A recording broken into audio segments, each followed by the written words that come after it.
इसलिए मेरे पागलों, आज के सूत्र में हमने तुमको कहा है कि क्रोध में नहीं, बोध में जियो। बोध का मतलब चेतना जागृति, बोध का मतलब परे देखना, बोध का मतलब लॉजिकली आपकी बुद्धि और आपकी चेतना इतनी लॉजिकली हो जाए कि आप परे देखना प्रारंभ कर दो। कई बार हमें बड़ी हंसी आती है, कई बार दरबारों में हम बोल भी चुके हैं, हमारे पास व्यक्ति आता है तो उसकी मन की कल्पना होती है कि हम जाएंगे तो ये हमारे बाप का नाम बता देंगे, हमारी परदादा का नाम बता देंगे, हमारी मन की बातें बता देते हैं, देंगे। और हमें बड़ी हंसी आती है कि आदमी कितना बुद्धू है, अपनी बात जान करके ताली बजाता है। हमें बड़ी हंसी आती, वो अपनी बात, अपने बाप का नाम जान करके जय जयकार करने लगता, और हमें लगता हमारे हनुमान जी के लिए कोई बड़ी बात नहीं है। सबसे बड़ा चमत्कार तो यह है कि तुम मनुष्य तन पाए हो। दूसरा चमत्कार यह है कि तुम अपनी खुली आंखों से महापुरुषों के दर्शन कर पा रहे हो। और तीसरा चमत्कार यह है कि ईश्वर ने तुम्हें मनुष्य बनाया 84 लाख योनियों में। और तीसरा चमत्कार सबसे बड़ा यह है कि 212 देशों से ज्यादा इस विश्व में देश हैं, उनमें तुमको जन्म भारत जैसे वतन में दिया है। काश यहां पर जितने भी पड़े हुए बैठे हुए लोग हैं, काश कभी विचार करना कि तुम अगर चाइना में हुए होते तो क्या इतनी रात को यहां बैठे होते, या जो चाइना में पैदा हैं भी वो यहां बैठे हैं क्या? चाइना में हुए होते तो मास्क लगाकर अभी कोरोना के चक्कर में बचते फिर रहे होते और चंगवादर का सूप पी रहे होते। चाइना में हुए होते तो इतनी बड़ी आंखें नहीं होती तुम्हारी, छोटी छोटी चिंग चौंग चंग चौंग चमक चौंग आप कर रहे घूम रहे होते। तो भगवान की बड़ी कृपा है कि आपको तीसरा चमत्कार ये मिला कि भारत जैसा वतन मिला। और चौथे चमत्कार पे भी धन्यवाद देना मत चूकना, अपने आप को अपने अंदर ही अंदर ईश्वर को शुक्रिया करना, धन्यवाद करना। चौथा चमत्कार यह है कि तुमको अनेक पंथों में सनातन धर्म में जन्म मिला है। मान लीजिए ऐसे जगह तुम्हें जन्म होता है जहां पर ना भाई का रिश्ता है, ना बहन का रिश्ता है, ना चाची ना मामी का रिश्ता है, और जहां ना जाने क्या क्या किया जाता है। हमारा भारतीय सनातनीय संस्कृति वैदिक परंपरा कितनी उच्च और दिव्य है, जहां एक ही नारी का व्रत धारण किया जाता है। अन्य लोगों के बारे में विचार करना। हम आपको आज के सूत्र में कहेंगे क्रोध में नहीं, बोध में जियो। बोध में जीना प्रारंभ करो। बोध का मतलब है प्रभाव में तुम बहुत जीते हो। हम लोग भी इतने टेम्परेरी लोग हो गए हैं, बहुत ही समय बदलू लोग हो गए हैं। पुराने जमाने में किसी फिल्मी दुनिया वालों ने गीत बनाया था, मौसम की तरह तुम भी बदल तो न जाओगे। और वैसे ये बात कोई बड़ी बात नहीं है, ये बदल रहा है। रोज इंसान गिरगिट जैसे रंग बदलता है। कोई बहुत बड़ा अमीर आदमी आ जाता है तो घर में स्वागत की टेबल अलग होती है, उसकी टेबल पर होते हैं काजू मखाने, बहुत बड़ी अच्छी अच्छी डिश। कोई नॉर्मल टाइप का आदमी आता है तो बिस्कुट और नमकीन में ही उसको निकाल दिया जाता है। कोई बहुत छोटा आदमी आता है तो सिर्फ चाय के लिए पूछा जाता है। और कोई घर का काम करता है या कोई पड़ोसी आ जाता है तो पानी भर के लिए पूछा जाता है। और यहां तक कि हमने देखा है कोई रोज मिलने वाला आता है तो पानी तक को नहीं पूछा जाता है। इसलिए वो गीत बहुत सिद्ध होता है, मौसम की तरह तुम भी बदल तो न जाओगे। बदल क्या जाओगे, बदल रहे हो। हम लोग समय के हिसाब से जी रहे हैं, बोध में नहीं जी रहे। और आज का दूसरा सूत्र नोट करो, प्रभाव में नहीं स्वभाव में जियो। प्रभाव टिकता नहीं है। प्रभाव में आप किसी को अपना बनाओगे, वो आदमी आपके पास तब तक रहेगा, तब तक आपकी जय जयकार करेगा जब तक तुम्हारे पास प्रभाव रहेगा। स्वभाव से किसी को अपना बनाओगे तो जब तक तुम मर नहीं जाओगे तब तक पीछा नहीं छोड़ेगा। संसार का एक अमीर आदमी है, बहुत अमीर आदमी हुआ, बिल गेट्स। उससे एक बार पत्रकारों ने पूछा कि आप रातों रात अमीर बन गए, इसका रहस्य क्या है? एक ही रात में तुम अमीर बन गए, इसका राज क्या है? कौन सा जादू है तुम्हारे पास जो तुम रातों रात अमीर बन गए? उसने टेबल पर हाथ ठोक कर कहा, हाँ मैं रातों रात अमीर बन गया, इसमें कोई संदेह नहीं। और अगर कोई ये संदेह करे तो उसकी मूर्खता है। मैं रातों रात अमीर बन गया हूं, इसमें किंचित मात्र भी संदेह नहीं है। उसने मुस्कुराते हुए कहा, पर ये किसी को होश नहीं है वो रात कितनी लंबी थी। और दुनिया आपकी चमक देखती है। जब आप उपलब्धि पर जाने लगेंगे तब लोग आपके पीछे लगेंगे। जब आप उपलब्धि पा जाएंगे तब रिश्ते नाते वाले लोग आएंगे। उपलब्धि के पूर्व में कोई नहीं आएगा। इसलिए मेरे पागलों, आज की रात तुम खोकर मत जाना। आज की रात में कुछ पाकर जाना, क्रोध नहीं बोध पाकर जाना। क्योंकि चलना तुम्हें है। आधे से ज्यादा लोग इतनी जिंदगी खराब जीते हैं, कई बार हमें बड़ी हंसी आती है, वो सोचते हैं कि कोई दूसरा कर दे, फल हमें मिल जाए। कुछ लोग तो बड़े चमत्कारी लोग होते हैं, हमारे पास आते हैं, ऐसा कोई आप आशीर्वाद दे दो कि सब ठीक हो जाए। बात भी कोई बुरी नहीं है, आशीर्वाद लेना भी कोई बुरा नहीं है। आशीर्वाद लेने लायक कभी पात्रता तो रखो ताकि तुम संभाल पाओ। इसका मतलब ये नहीं कि ये हम अपनी बात कह रहे हैं, किसी भी गुरुजनों की बात कह रहे हैं। कोई भी साधु जब आशीर्वाद देता है तो उसकी साधना और उसकी तपस्या लगती है। लेकिन हम लोग जोश में आशीर्वाद ले लेते हैं, होश में नहीं लेते हैं। होश में अगर आशीर्वाद ले तो गुरु का एक वाक्य ही भीतर क्रांति कर देगा। हमारे एक प्रिय संत हुए गौतम बाबा, पहले वो डकैत थे, आजकल साधु हो गए। एक नाटकीय ढंग से साधु बने। उनके गांव में नर्तकी आई थी, उन्हें नर्तकी का नृत्य देखने का बड़ा शौक था। और वो डकैती भी इसलिए करते थे कि नर्तकी के लिए रुपया ला सके। यही कोई ठंड का महीना रहा होगा, माघ या पूस का। ठंड के महीने में वो नर्तकी का नृत्य देखने गए। और याद रखना, भीतर क्रांति कब हो जाए खबर नहीं है। कई लोग हमसे कहते हैं कि बार बार कथा क्यों सुनना है, वही चीज बार बार सुनने से क्या फायदा है। हम कहते हैं बार बार सुनो, ना जाने कौन सा शब्द तुम्हारे दिल और दिमाग पर चोट कर जाए। तो वो नर्तकी का नृत्य देखने गए। उस नर्तकी ने इनको देखकर वो पहचान गई कि वही है जो बहुत रुपया लुटाता है।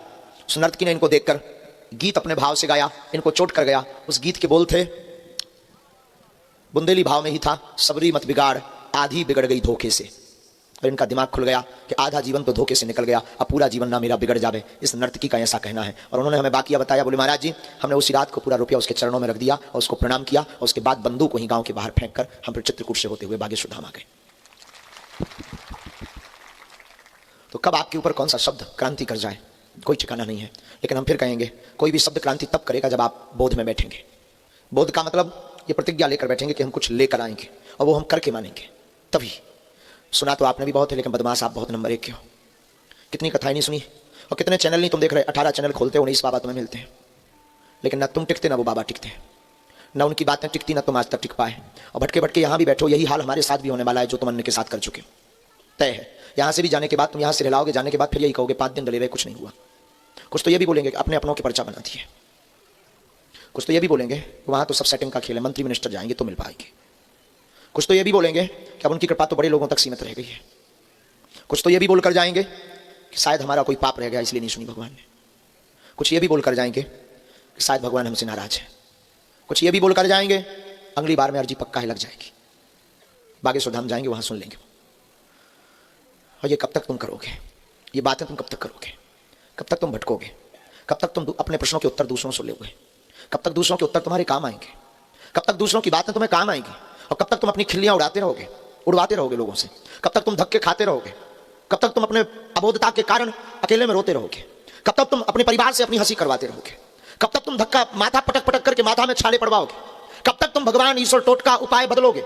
कब तक तुम अपने गुरुओं को बदलोगे? आखिर ये कब तक चलेगा? एक दिन तुम्हारी अंतिम मंजिल भी आ जाएगी और तुम खाली हाथ जाओगे, तब तुम्हारे ऊपर तुम्हारा ईश्वर तुम्हें धिक्कार करेगा कि मैंने मानव तन दिया, ये कुछ नहीं कर पाया। हम तुम्हें हौस के साथ कहेंगे, जोश में मत बात सुनना, हौस में सुनना। आज की रात तुम कुछ लेकर जाना, पर्चा के चक्कर में मत पड़ो। तुम्हें पढ़ना ही है तो हनुमान जी के चक्कर में पढ़ो। और ये बात तुम्हारे दिमाग में बैठने वाली भी नहीं है, ये भी हमें हौस है। तुम्हारे दिमाग में इसलिए नहीं बैठने वाली है कि तुम्हें तो ऐसा भगवान चाहिए जो नारियल फेंके मुंह से और झट से हाथ से फोड़ कर निकाल दे। तुम्हें ऐसा भगवान चाहिए जो तुम्हारे बाप का नाम दादा का नाम बता दे और तुरंत बता दे। अच्छा बात भी है कि अगर एक प्रश्न का उत्तर दे भी दे तुम संतुष्ट हो भी जाओ तो कुछ बात बने। तुम्हारी ये खोपड़ी है जो इंसान की खोपड़ी सबसे खतरनाक है, इसलिए इसका नाम है खोपड़ी। खोपड़ी का अर्थ ही होता है खो और पड़ी, इसलिए ये खोपड़ी है। और खोपड़ी इतनी खतरनाक है, तुम बैठे भी हो, हम तुम्हारे लिए तुम प्रश्न भी करो कि शादी कब होगी, और हम बता भी दें कि 2024 में। इसके बाद अगर चैप्टर क्लोज हो जाए तो किसी दूसरे का नंबर लग जाए, बात ठीक है, लेकिन तुम तुरंत पूछोगे किससे होगी। और अगर हम ये भी बता दें चिंता मत कर मुन्नी बाई के साथ होगी, तो बात बन जाए बहुत अच्छा है, लेकिन तुम तुरंत पूछोगे कहां रहती है।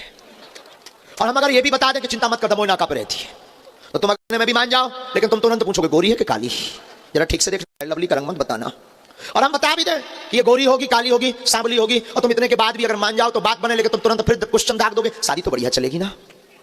चलो ठीक है, ये भी बता देते हैं कि ये बढ़िया चलेगी, तुम मान जाओ, तब भी कोई हौस की बात है, तब भी कोई मजे की बात है। तुम फिर पूछोगे अच्छा संतानें कितनी भाग्य में, और फिर बच्चे, फिर उनकी नौकरी, और धीरे धीरे फिर मकान, फिर दुकान। अच्छा फिर उसके लिए बिजनेस भी बहुत जरूरी है ना गुरुजी। अच्छा गुरुजी मकान तो डुप्लेक्स होना भी चाहिए ना। अच्छा गुरुजी आप देखिए जरा योग बन रहा है क्या राजनीति में भी। पर आपके प्रश्न पर्चा खत्म हो जाएंगे, आपके क्वेश्चन बंद नहीं होंगे, ना विराम होंगे। हम तुमसे फिर कहेंगे एक प्रश्न के चक्कर के लिए तुम अपनी जिंदगी और अपना समय बर्बाद मत करो। आप खुद में ही अपने प्रश्न के उत्तर खोजना प्रारंभ करो, खुद में ही अपने गुरु को जगाना प्रारंभ करो। एक काम करो, एक प्रश्न का उत्तर तुम हमसे कब तक लोगे? तुम बागेश्वर बालाजी और सन्यासी बाबा के हो जाओ, हर प्रश्न का उत्तर तुम्हें प्रातः स्वतः मिलने लगेगा, स्वभाव बस मिलने लगेगा। स्वभाव बस भीतर की चेतना जग जाएगी तुम्हारी, स्वभाव बस तुम भीतर से बोध में हो जाओगे। और जो व्यक्ति बोध में हो जाता है तो छोटे मोटे संकटों से क्षमा करना बड़ा लक्ष्य जिंदगी में इंसान को बड़ा बनाता है। इंसान बोध वाला हो तो संसार की ऐसी कोई वस्तु नहीं है जो तुम पा नहीं सकते। युवान बहन और युवान भाई जितने भी यहाँ बैठे हैं, हौस के साथ हमारे जीवन का एक वाकया सुनना। हमारी कोई आयु रही होगी 8 से 9 साल की। गड़ा गांव में जहां बागेश्वर धाम में हम वहीं रहते थे, और ये शायद हमने टीवी पर एक बार बोला भी, फिर बोलते हैं, अजीरन नहीं होना है, अपच नहीं होनी है, काम आ जाए शायद तुम्हारे। पुराना मकान गांव के अंदर हमारा, पड़ोस के एक श्रीमान जी के घर पर टीवी आई। उस जमाने में टीवी का नया नया चलन बहुत क्रेज था, वो भी ब्लैक एंड व्हाइट का। उन्होंने एक टीवी खरीदी, यही कोई 4-4.5 हज़ार रुपए की। पूरे मोहल्ले में हल्ला हुआ, गांव में हल्ला हुआ, टीवी आ गई। और टीवी हुई, उस जमाने में टीवी और बीवी दोनों का बड़ा क्रेज था।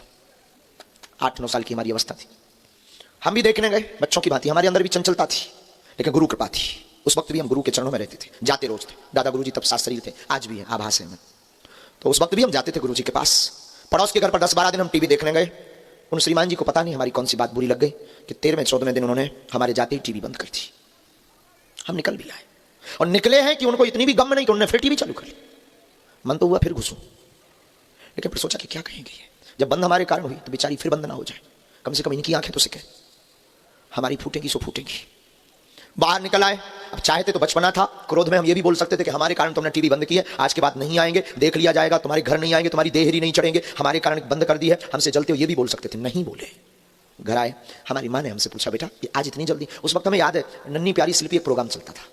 तो हमारी माँ ने पूछा, माँ बेटा तुम जल्दी आ गए? हमने कहा माँ हाँ आज ठीक प्रोग्राम नहीं, ठीक वो नहीं आ रहा था सीरियल, इसलिए हम जल्दी आ गए। हमारे घर पर उस जमाने में लाइट नहीं हुआ करती थी, डिब्बी से काम चलता था, बहुत दीनता के समय थे हमारी जिंदगी के। घर के पीछे जाकर के एक नाला है, हम 2.5 घंटे रोए। रोते रोते रोते रोते जब भीतर की गर्मी निकल गई, तब भीतर से कोई बोला कि तू बाबरा है।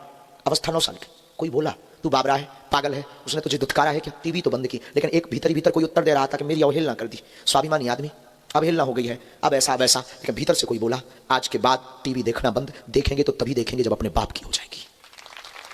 बस आंसू पहुंचे, उठ गए, घर पर आए। ठंडियों का जमाना, और हमारी रात भी बड़ी विचित्र कटती थी उस जमाने में। उस जमाने में पिताजी तो हमारे कुछ करते ही नहीं थे, हम भी क्या करते थे, सत्यनारायण बाजते थे तो 4 से 5 रुपया दक्षिणा में मिलती थी। लेकिन 1.25 साल तक हमने टीवी नहीं देखी। उस जमाने में बसों का नया नया प्रचलन, बसों में वॉल्वो बसों में नई नई टीवी का प्रचलन चला। और किस्मत की बात, हमें जब कई बार बाहर जटाशंकर जाना होता था, बिजावर जटाशंकर आना होता था सत्यनारायण बांचने के लिए, तो किस्मत की बात कई बार हमें टीवी वाली बस हाथे लगती थी। कोशिश रहती थी कि ऐसी बस पे बैठना ही नहीं है, क्योंकि प्रण है जब तक अपने बाप की नहीं ले लेंगे तब तक टीवी नहीं देखेंगे। और कई बार रात हो जाती थी, बस छोड़ देते थे, दूसरे दिन जाते थे, लेकिन टीवी वाली बस पर नहीं बैठते थे। कई बार बड़े घरानों में जब सत्यनारायण या कर्मकांड करने जाते थे, अमीर घराने के लोग कहते थे पंडित जी तब तक आप बैठिए, हम पूजा की व्यवस्था करते हैं, टीवी चला देते हैं। हम उनसे कहते थे क्षमा करना, गाली चला दो पर टीवी मत चलाना, क्योंकि संकल्प था टीवी देखेंगे तो तभी देखेंगे जब अपने बाप की होगी। और हमने 2-2 रुपया जोड़कर 2-2 रुपया जोड़कर 2-2 रुपया जोड़कर 1 साल 3-4 महीने में हमने 38 रुपया जोड़े और मैक्स की ब्लैक एंड व्हाइट टीवी खरीदी। अभी रुकिए, अभी आपके काम की बात नहीं है।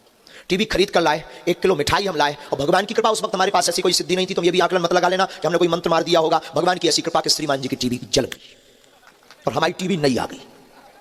और हम 1 किलो मिठाई लाए थे, हमने मोहल्ले में बांटी भी, और वो आए भी शाम को, पहले ऐसा चलता था, वो आए भी और हमारे रिश्ते में कुछ लगते थे। उन्होंने कहा बेटा ये बर्बाद क्यों किया तूने? 38 रुपए, अपनी टीवी तो थी उसको सुधरवा लेता, रख लेता। हम एक मिठाई में जो मिठाई का डब्बा लाए थे उसमें एक लड्डू छिपा करके उनके लिए स्पेशल रखा था। हमने वो निकाला, हमने कहा थैंक यू। उन्होंने कहा मतलब? हमने कहा धन्यवाद। उन्होंने लड्डू खा लिया, पर वो पूछते रहे कि धन्यवाद किस बात का। हमने उनको नहीं बताया, ना उनसे हमने कहा, लेकिन मन ही मन कहा कि श्रीमान जी ना तुम उस दिन भगाते ना हमारी टीवी आती। और क्षमा कीजिएगा, अभी भी आपके काम की बात नहीं है। टीवी का प्रण इतना खतरनाक हमारे दिमाग में चला कि जब भी गुरु के सामने जाते थे तो क्रोध में नहीं बोले, बोध में हमेशा बोले। हमने कहा गुरुदेव हमारे जीवन में ऐसा ऐसा वाकया घटा है। हमारे गुरुदेव मुस्कुरा दिया करते थे, बोले बेटा कोई बात नहीं, मुस्कुरा करके। लेकिन आज वो जमाना है कि वो हमको टीवी में देख रहे हैं। जिस टीवी से उन्हें हमें हटाया था उसी टीवी में वो आज देख रहे हैं। आप भी अपनी जिंदगी में बोध में जियोगे ना मेरे पागल, तुम भी अपनी जिंदगी में वो कुछ पा जाओगे जो